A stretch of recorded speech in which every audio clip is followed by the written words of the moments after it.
నమస్తే, మర్హాబా, welcome to Suman TV UA. నేను మీ సంతోషి.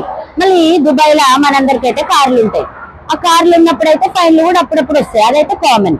సరే, మరి ఇయర్ 2025 లా దుబాయ్ ట్రాఫిక్ ఫైన్స్ ఎట్లుంటాయో ఒకసారి చూద్దాం రండి. జంప్ చేస్తే 50,000 dirhams వరకు ఫైన్ వస్తుంది. అట్లనే స్ట్రీట్ రేసింగ్ చేసిండ్రు అనుకో, దానికైతే 1 lakh dirham వరకు ఫైన్ వస్తుంది. ఇంకా కార్ కన్ఫిస్కేషన్ కూడా చేస్తారు. అంటే ఏంది, మన కార్ తీసుకొని వాళ్ళ దగ్గర భద్రంగా పెట్టుకుంటారు. అండర్ ఏజ్ డ్రైవింగ్ అంటే 18 years లోపలిగిన కార్ డ్రైవ్ చేసిండ్రు అనుకో, దానికి మాత్రం 50,000 dirhams ఫైన్ వస్తుంది.